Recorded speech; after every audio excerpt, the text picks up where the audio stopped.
Hello everyone, কেমন আছেন সবাই? তো আপনাদের জন্য আবার সুখবর। আপনাদের 3 মাসের মাথায় আপনাদের আবারও কিন্তু আনসার ব্যাটালিয়নের 27তম যে সিপাহী পদে সেটার কিন্তু নিয়োগ বিজ্ঞপ্তি প্রকাশ করা হয়েছে। তো 27তম এই পদে কিন্তু আপনারা আগে যারা চাকরি হয়নি, অনেকে দেখা যায় যে অনেকে মাঠ কার্যক্রমে বা নিয়োগ কার্যক্রম যেহেতু চেঞ্জ হয়েছে, সেক্ষেত্রে অনেকে কিন্তু বুঝতে পারেননি, সেক্ষেত্রে কিন্তু আপনারা বাদ পড়ে গেছেন। তো তাদের জন্য কিন্তু একটা সুবর্ণ সুযোগ। আপনারা কিন্তু এই 27তমতে আপনারা আগের যেহেতু আপনাদের একটা এক্সপেরিয়েন্স বা অভিজ্ঞতা আছে, সেক্ষেত্রে এই ব্যাটালিয়নের আনসারের যে বর্তমান যে নিয়োগটি হয়েছে, এখানে আপনারা কিন্তু ভালো করার একটা সুযোগ আছে। আপনি সেই ম্যাপিক নিজেকে প্রস্তুত করতে সময় পাবেন।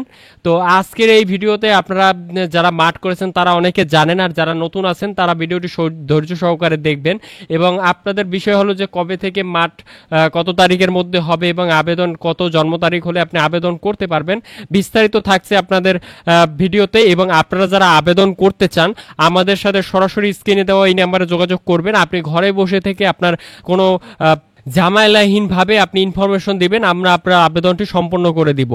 আপনাকে কোনো কম্পিউটার দোকানে বা কোথাও যেতেও হবে না, আপনি ঘরে বসে থেকে আপনার আবেদন সম্পন্ন করতে পারবেন আমাদের মাধ্যমে। তো যারা আবেদন করতে চান আপনারা আমাদের হোয়াটসঅ্যাপ নম্বরে যোগাযোগ করবেন। আর এখন হলো আপনাদের আবেদন বিষয়ে আলোচনা করব। দেখুন যে এখানে আনসার ব্যাটালিয়নের দেশ সেবা জননিরাপত্তায় অংশ নিন। বাংলাদেশ আনসার এবং গ্রাম প্রতিরক্ষা বাহিনীর সুশৃঙ্খল ও দক্ষ এবং কর্মঠ ব্যাটালিয়নের পার্বত্য চট্টগ্রাম এলাকা সেনানিবাস এবং এলাকা অন্যান্য। তো বাহিনীর আনসার সিপাহী এবং শূন্য পদে আবেদনের জন্য আপনাদের পুরুষ প্রার্থীদের নিকট আবেদন আহ্বান করা যাচ্ছে। অর্থাৎ আপনারা যারা পুরুষ প্রার্থী আছেন তারাই কিন্তু আবেদন করতে পারবেন। তো এখানে কিন্তু আপনারা মহিলা প্রার্থীরা আবেদন করতে পারবেন না, এই বিষয়টা খেয়াল রাখবেন। আবেদনকারী নিম্নলিখিত যোগ্যতা থাকতে হবে। অর্থাৎ আপনার কি কি যোগ্যতা থাকতে হবে? 20/8/2025 খ্রিস্টাব্দে আপনার 18 থেকে 20 বছর হতে হবে। অর্থাৎ আপনার জন্ম যদি 20/8/2003 সাল থেকে 20/8/2007 সালের মধ্যে হয়ে থাকে, সেক্ষেত্রে কিন্তু আপনি আবেদন করতে পারবেন। এর একদিন বেশি হলেও পারবেন না, কম হলেও পারবেন না। তো এই বয়সটা আপনারা দেখে নেবেন। অনেকে প্রশ্ন করেন, তো প্রশ্নটা না করে আপনারা দেখেন যে এর মধ্যে আপনার বয়স আছে কিনা, তাহলে বুঝবেন আপনি আবেদন করতে পারবেন। যদি কম হয়ে থাকে তাহলে বুঝবেন যে পরবর্তী নিয়োগে পারবেন, আর যদি বেশি হয়ে থাকে তাহলে বুঝবেন আপনি পারবেন না, আপনাকে অন্য কিছু ট্রাই করতে হবে। তো বৈবাহিক অবস্থা হলো অবিবাহিত। তারপরে শিক্ষাগত যোগ্যতা হলো এখানে আপনাকে এসএসসি পাস করতে হবে, ন্যূনতম এসএসসি। তো এসএসসি সমমান দেখা যায় আপনি ভোকেশনাল, দাখিল এগুলো পাস করলে আপনি আবেদন করতে পারবেন। এরপর আপনার শারীরিক যে যোগ্যতা আছে, দেখুন যেখানে আপনার উচ্চতা থাকতে হবে আপনার সাধারণ প্রার্থীদের ক্ষেত্রে 5 ফুট 6 ইঞ্চি এবং ক্ষুদ্র নৃগোষ্ঠীর ক্ষেত্রে 5 ফুট 4 ইঞ্চি। তো উল্লেখ্য যে এখানে আপনাদের কিন্তু মুক্তিযোদ্ধা কোঠা নেই। তো মুক্তিযোদ্ধার কোঠায় যারা আবেদন করবেন তাদেরকে কিন্তু আপনাদের এই সাধারণ কোঠার ক্ষেত্রে আবেদন করতে হবে। এরপর হলো ক্ষুদ্র নৃগোষ্ঠী কোঠা। এখানে আপনার সাধারণ প্রার্থীদের ক্ষেত্রে আপনাদের যে 49.895 কেজি অর্থাৎ প্রায় 50 কেজি আপনাদের প্রয়োজন পড়বে। এবং আপনাদের এটা হলো সাধারণ কোঠার ক্ষেত্রে, এবং ক্ষুদ্র নৃগোষ্ঠীর ক্ষেত্রে 47.173 কেজি এই ওজনটা আপনাদের প্রয়োজন পড়বে। এবার হলো বুকের মাপ। এখানে কিন্তু দেখুন যে সাধারণ এবং অন্যান্য প্রার্থীদের ক্ষেত্রে আপনাদের কিন্তু কত প্রয়োজন পড়বে, 32-34, এবং ক্ষুদ্র নৃগোষ্ঠীর প্রার্থীদের ক্ষেত্রে আপনাদের 30-32 প্রয়োজন পড়বে, এবং দৃষ্টিশক্তি 6/6। অর্থাৎ এখানে কিন্তু আপনার চোখের সমস্যা থাকলে চলবে না। এরপর হলো তালিকাভুক্ত আনসার বিডিবি সদস্য ক্রিয়াক্ষেত্রে অসামান্য কৃতিত্বের অধিকারীদের অগ্রাধিকার দেওয়া হবে। অর্থাৎ আপনি যদি দেখা যায় যে যারা আনসার বিডিবি ট্রেনিং করেছেন, সাধারণ আনসার এবং বিডিবির আনসার, তো তারা যারা ট্রেনিং করেছেন এবং সেক্ষেত্রে যারা আপনারা ক্রিয়াক্ষেত্রে ভালো করেছেন তাদের ক্ষেত্রে কিন্তু আলাদা আপনাদের একটু অগ্রাধিকার বেশি থাকবে। তো সকল জেলা হতে সিপাহী পুরুষ পদের আবেদন করতে, আবেদনের বিষয় বললাম অনলাইনে আবেদনে। তো এখানে কিন্তু আমাদের মাধ্যমে আপনারা আবেদন করতে পারবেন। তো অনেকে আপনারা বলবেন যে ভাই আমাদের মাঠ কোথায় হবে? আপনাদের সকল জেলার মাঠ, বাংলাদেশের 64 জেলার মাঠ আপনাদের হবে বাংলাদেশ আনসার বিডিবি একাডেমি শহীদপুর গাজীপুরে হবে। এবং আপনাদের হলো বাছাই যে কার্যক্রম সেটা আপনাদের অনলাইনে আপনাদের SMS এর মাধ্যমে আপনাদের জানিয়ে দেওয়া হবে। সেটা আপনাদের 48 ঘন্টার আগে আপনাদের জানিয়ে দিবে। তো এইটা আপনাদের SMS এ কিন্তু জানিয়ে দিবে। এবং অবশ্যই আপনারা আবেদন করার পর আপনাদের যে অ্যাপ্লিক্যান্টস আইডি এবং আপনাদের পাসওয়ার্ড সেটা অবশ্যই আপনারা সংরক্ষণ করে রাখবেন, কারণ এই জন্য কিন্তু অনেকেই সমস্যায় পড়ে। গত নিয়োগে কিন্তু অনেকেই এই নিয়োগে সমস্যায় পড়েছে। তো এই জন্য অবশ্যই আপনার অ্যাপ্লিক্যান্টস আইডি এটা আপনারা খাতায় লিখে রাখবেন। অনেক সময় দেখা যায় আপনাদের মোবাইল হারিয়ে যায়, সিম নষ্ট হয়ে যায়, বা অনেকের SMS ডিলিট হয়ে যায়। তাই আপনারা অবশ্যই এটা খাতায় একটা নোটে আপনি লিখে রাখবেন, যে নোটটি আপনি অলওয়েজ যেটা হারিয়ে না যাওয়ার সম্ভাবনা আছে সেরকম একটা নোটে লিখে রাখবেন।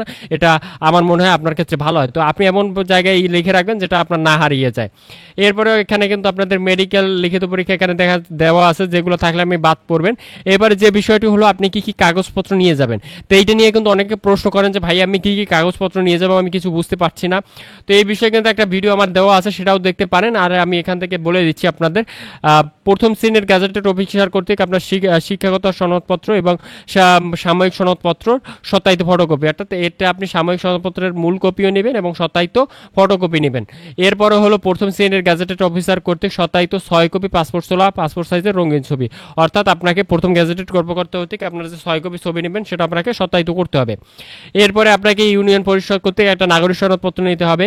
এরপরে আপনার এনআইডি কার্ড, তবে উল্লেখ্য যে এখানে একটা বিষয় হলো আপনারা অনেকে কিন্তু এনআইডি কার্ড করেন নাই, আপনাদের অনেকে বয়স 18 হয়ে গেছে, সেক্ষেত্রে আপনি এনআইডি কার্ড করেন নাই, সেক্ষেত্রে কিন্তু আপনি আবেদন করতে পারবেন না। কারণ আপনার এনআইডি কার্ড না থাকলে এই আনসার ব্যাটালিয়নের যেখানে আছে এখানে তো আবেদন পোর্টালে আপনার যে এনআইডি কার্ড যেটি অপশনটি আছে সেটা কিন্তু ম্যান্ডেটরি, অর্থাৎ এনআইডি কার্ড আপনাকে দিতেই হবে।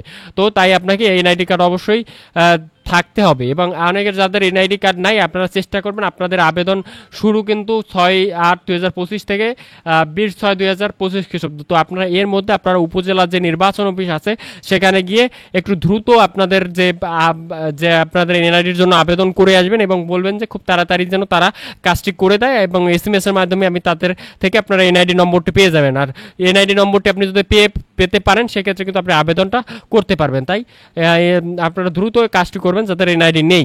তো অভিভাবকের সম্মতিপত্র স্বাক্ষরিত এবং ইউনিয়ন পরিষদ চেয়ারম্যান কর্তৃক, তো এটা কিন্তু বিষয় আমাদের ভিডিও দেওয়া আছে, অভিভাবক সম্মতিপত্র এবং আপনাদের যে অবিবাহিত সনদপত্র, পরবর্তীতে দেখুন যে অবিবাহিত সনদপত্র, তো এই বিষয়ে কিন্তু ভিডিও দেওয়া আছে, এগুলো আমাদের চ্যানেল চেক করে আপনি একটু দেখে নেবেন।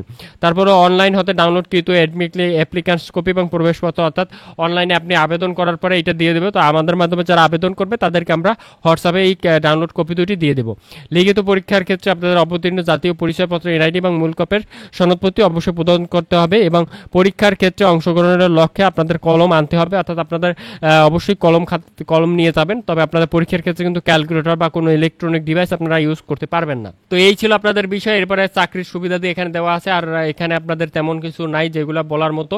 তো এখানে আরেকটা বিষয় হলো তো এখানে মুক্তিযোদ্ধা কোঠার ক্ষেত্রে যারা আবেদন করবেন তারা কিন্তু এখানে দেখুন যে মুক্তিযোদ্ধা, শহীদ মুক্তিযোদ্ধা এবং মুক্তিযোদ্ধার বীরাঙ্গনাদের সন্তান, অর্থাৎ ইউনিয়ন পরিষদ এখানে কিন্তু দেওয়া আছে। আপনাদের মুক্তিযোদ্ধা কোঠার ক্ষেত্রে যারা আবেদন করবেন তাদেরকে কিন্তু এই বিষয়টা দেওয়া হবে। এবং ক্ষুদ্র নৃগোষ্ঠী কোঠার ক্ষেত্রে যারা আবেদন করবেন তাদের কিন্তু এখানে সত্যায়িত করতে হবে। তো আপনাদের পূর্বে বলেছি যে আপনাদের মুক্তিযোদ্ধা কোঠা নেই, তবে মুক্তিযোদ্ধা কোঠায় আপনারা আবেদন করতে পারবেন, কিন্তু সেক্ষেত্রে কিন্তু আপনাকে সাধারণ যে কোঠার যে হাইট আছে পাসপোর্ট 6 ইঞ্চি, অর্থাৎ এখানে বলা আছে যে সাধারণ অন্যান্য প্রার্থী, অর্থাৎ আপনি মুক্তিযোদ্ধার কোঠা হলেও আপনাকে পাসপোর্ট 6 ইঞ্চি হতে হবে। আপনি কিন্তু পাসপোর্ট 4 ইঞ্চি পাবেন না অন্যান্য বাহিনীর মতো।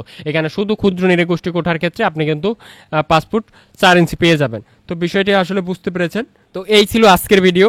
তো আপনাদের কিন্তু আনসার ব্যাটালিয়নের গুরুত্বপূর্ণ অনেক ভিডিও আমি এর পূর্বের যে নিয়োগটি 3 মাস আগেই যেটা আপনাদের হয়েছে 3-4 মাস আগে, সেখানে কিন্তু অনেক ভিডিও আমি কিন্তু আনসার ব্যাটালিয়ন বিষয়ে আমি আপলোড করেছি।